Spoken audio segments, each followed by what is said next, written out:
DCI offices, and the purpose of our visit to the Directorate of Criminal Investigation Kisii County Office is we have accompanied the governor as his advocates and members of the County Assembly and citizens of Kisii County for the sole purpose for the governor to make a police report that since morning his office was blockaded or was under siege by members of the uniformed forces. The governor reported to his office as usual at 8 in the morning, and what he found around the environs of his office was different from the normal way it is at his office. Security officers from the General Service Unit, JSU, were stationed in all exits and entrances of the stadium office of the Governor Kisii County government, Paul Simba Arati. The governor made an effort of inquiring of the happening and the reason of the presence of security agents in his office, but he was not getting any forthcoming answer. In a span of a while, the officers who were in charge of the operation entered the offices of the governor,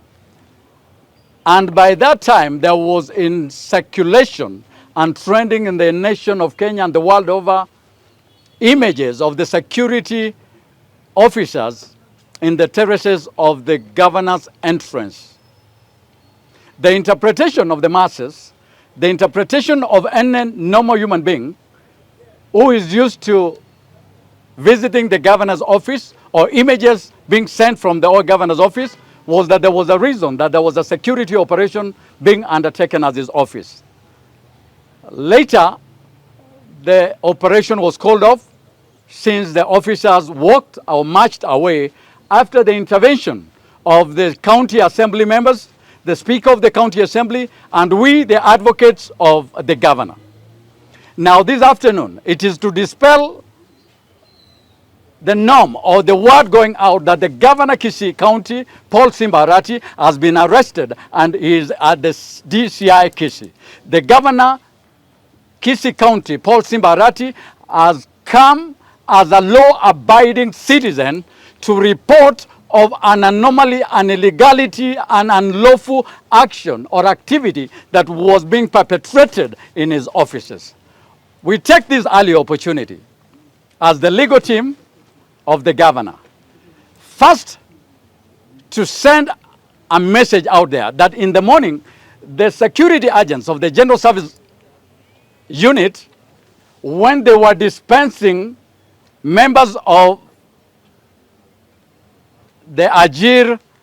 education program sponsored by the Mastermind and Visa Card,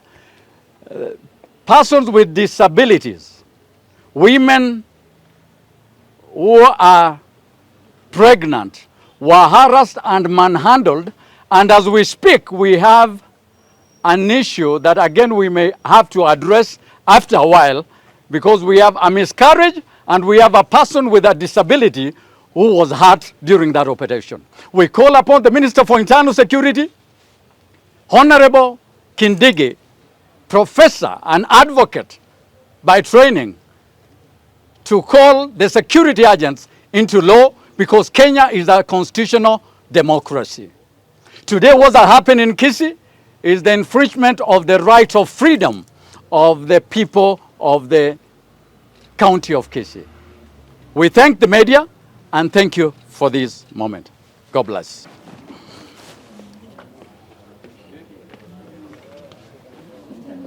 Sasa wacha kuingisha nani bera